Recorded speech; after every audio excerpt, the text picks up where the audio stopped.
Alrighty, let's roast some chicken. Now the first thing we're going to do is check and make sure that there's nothing in the oven that shouldn't be there. Open the oven, and oh my goodness, there is an entire turkey in there. So let's get that out. This is roasted and cool and is ready to char. But right now we want to roast some chicken. So what we are going to do, now that the oven is empty and clear, we're going to turn the oven on to 400 degrees and let that get preheating.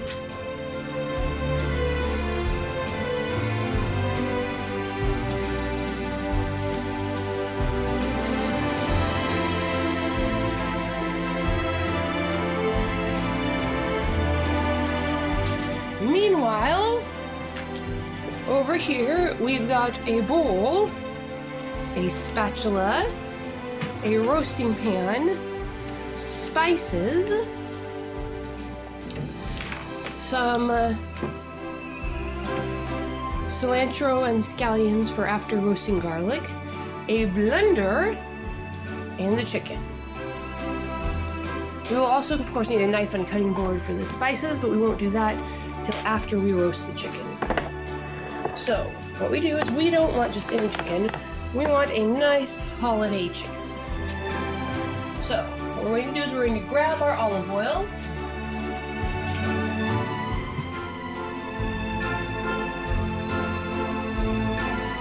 should have grabbed before, and we're going to pour in just, whoopsie,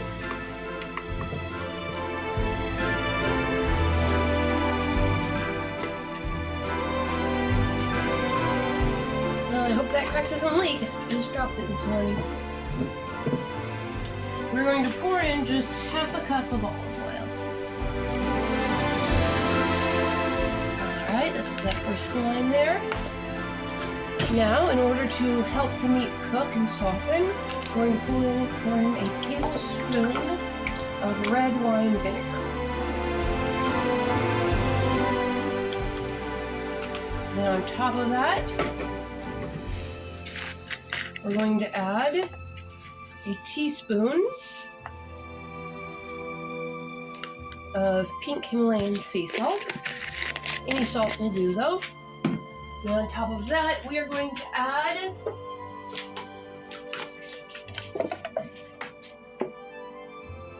a teaspoon of plain black pepper. Now we're going to get these specific seasonings. We are going to start with a generous amount, call it 2 tablespoons of onion powder.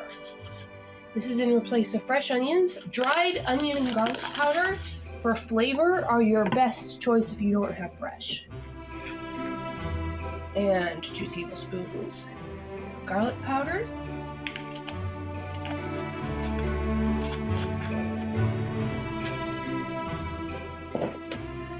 Now, for that cheery red Christmassy seasoning color, we're going to add a tablespoon of paprika. And I do need more paprika.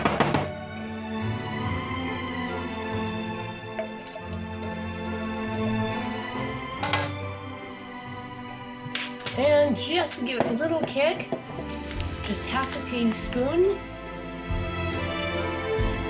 of chili powder. And then we're going to put this on the blender, cross our fingers, and hope that that crack is not as bad as it looks until I can get myself a new. Now, to make this just a little sweeter than usual, I'm going to take about a tablespoon of honey and put it in. This honey is crystallized, which doesn't make much difference because it's going in the blender, but that's why it's looking like a lump.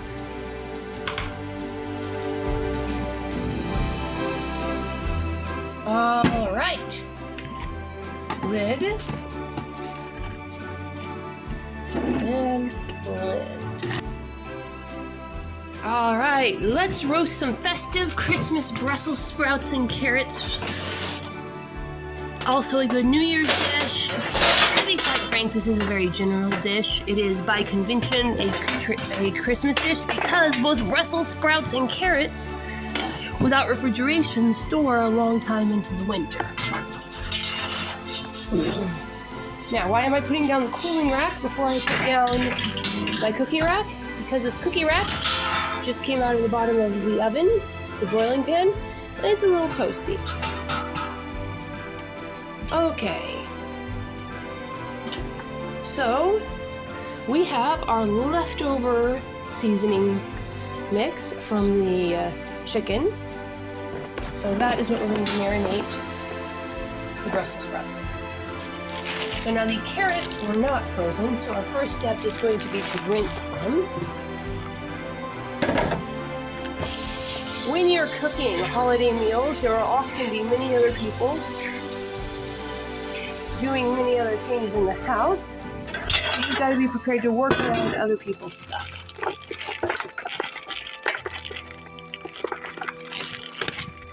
So, start with the carrots. That's enough for what I'm doing. Just rinse them off in cold water. As vegetables sit in those plastic bags, they grow a bacterial slime, which is fairly harmless, but you want to rinse it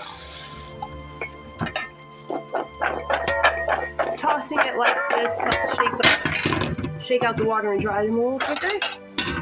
Get your cutting board.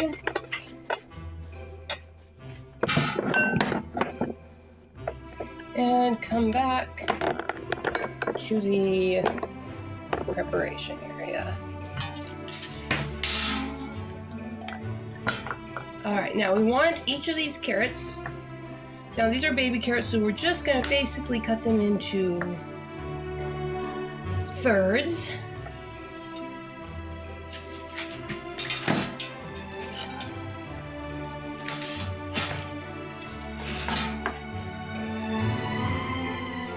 Thirds or halves according to where they fall on the carrot length.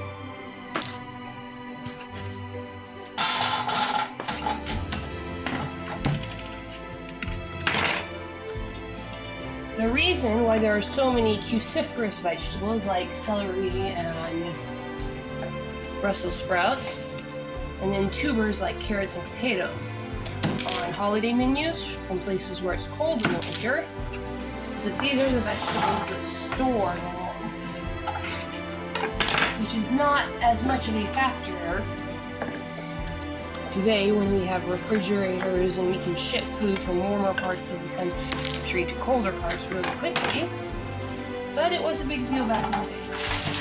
Now the Brussels sprouts have been frozen this entire time, so they do not need to be rinsed, nor do they need to be thawed. In fact, if you are cooking roasted Brussels sprouts, you either want to do it when they are completely fresh, or when they are frozen. You do not want to thaw them.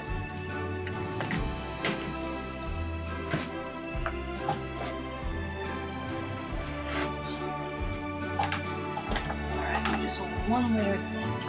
And as you can see already, the contrast of the green and the orange makes a very lovely, visually appealing. Oh, this was already cut in half. Let's see.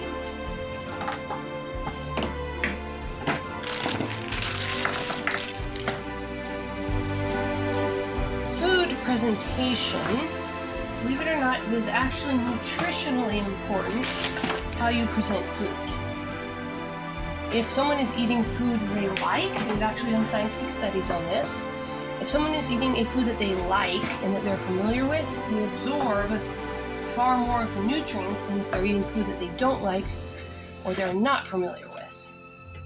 Alright, so that's about as much as this baking sheet can handle. Now what are we going to do about greasing the baking sheet and seasoning these? Well, this is where the leftover chicken seasoning comes in. Now it's in the chicken. I'm preparing them for the same meal, so they have a theme.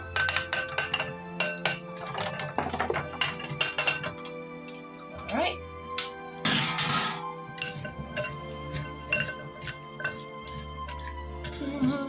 Oopsie, I forgot my apron.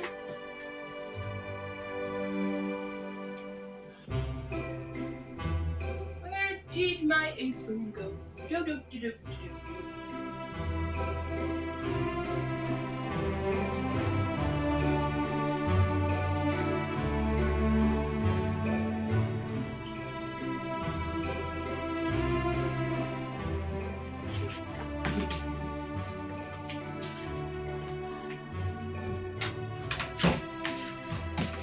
Okay, now, fortunately, it just so happens that you roast Brussels sprouts and carrots at the same temperature that you roast chicken. So I can bake them in the same oven, but I have to wait until the timer reaches 15 minutes.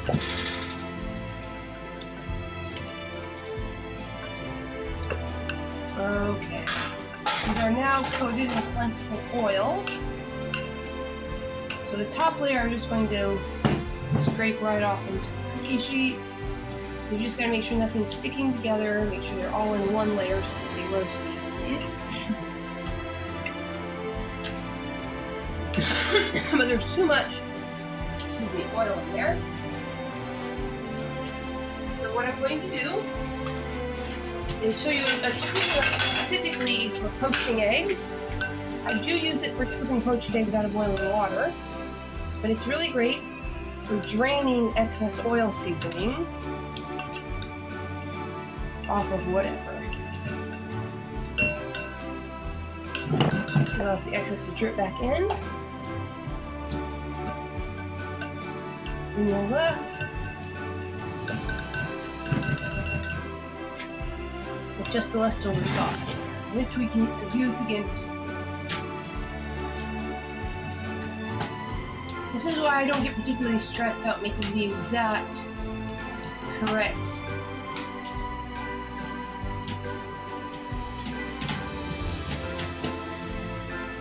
amount of sauce for a dish. You can generally find something else to use it on the same day. Alright, so here we go. As you can see, that is a very brightly colored, cheerful looking dish. This is a really great winter dish. I find it very cheery for people who have bright colors on the table when they're eating. And that is it. Remember, the seasonings were garlic powder, onion powder, paprika, a little bit of chili powder, olive oil, of course, for the base, black pepper, pink Himalayan sea salt, or any kind of salt, and a red vinegar. I like gourmet balsamic vinegar. It's pretty cheap. You can get it at most every store, and it tastes pretty good.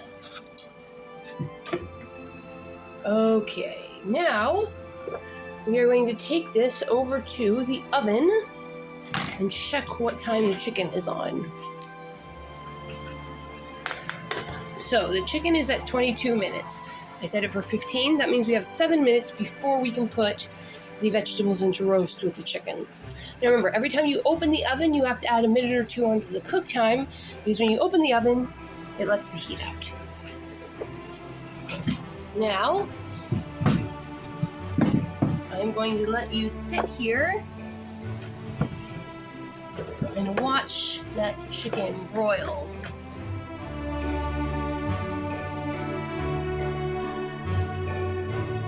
Alrighty, here we go. You've got 15 minutes. We are going to take, oh, that chicken is roasting nicely. We are going to rotate it to the side and slide the roast vegetables in there to roast beside it. Doesn't that look yummy?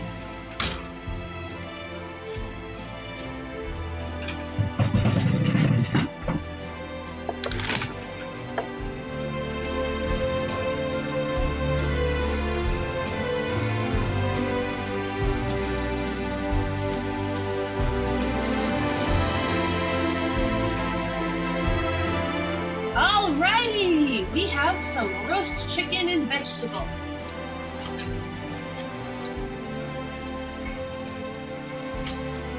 That just turned off the oven. And leave the oven light on.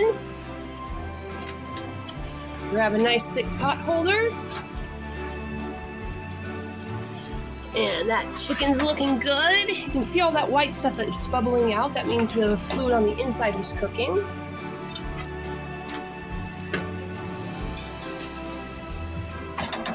And our roast vegetables, oh, look at those colors. They'll really brighten up the fall winter's plate. Now, here's something that we've got to do. I'm going to go to the thickest piece of chicken and cut it at the thickest spot. It should cut really easily. When you look in, there is no pink in that chicken. It was cooked thoroughly all the way through. That means that it was cooked all to the inside to a temperature of 165 degrees at least. All right. Now we've got one more thing to do. Over here you can see I've been carving another turkey. But we're going to garnish that chicken and add one more pop of color. So what we're going to do, we're going to get the good knife, which I set down on the table.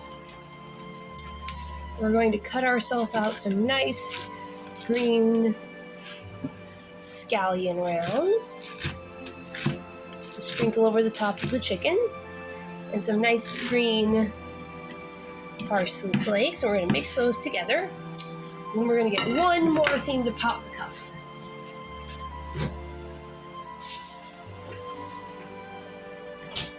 That is a nice bright tomato.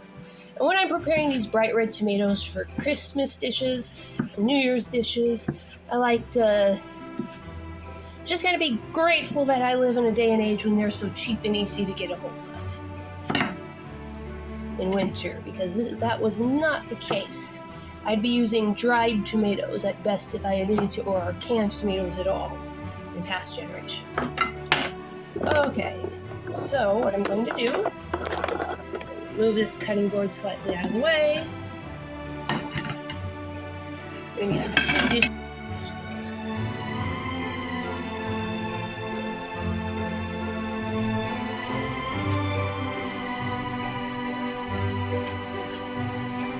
Where is my spatula? Oh, I'll just have to use a fork.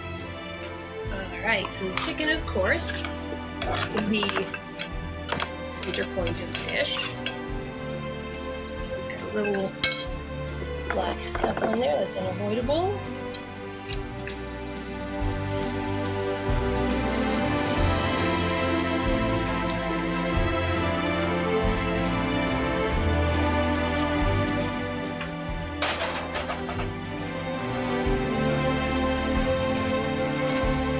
You know, I'm only going to put one of these plates where the camera can see them. Now, plenty of roast vegetables.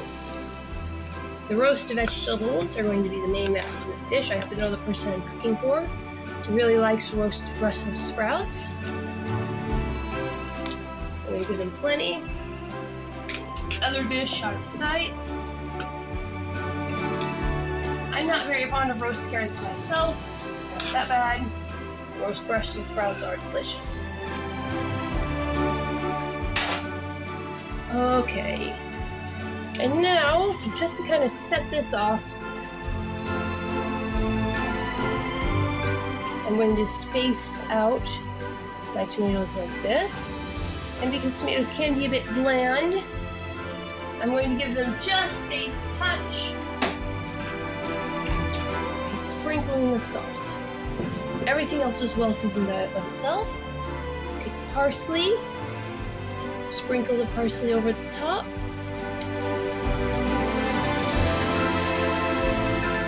I'm going to do the same thing for the other plate. This is a great dish to serve on New Year's or the day after Christmas, when everybody might be just a little tired of the traditional Christmas fare.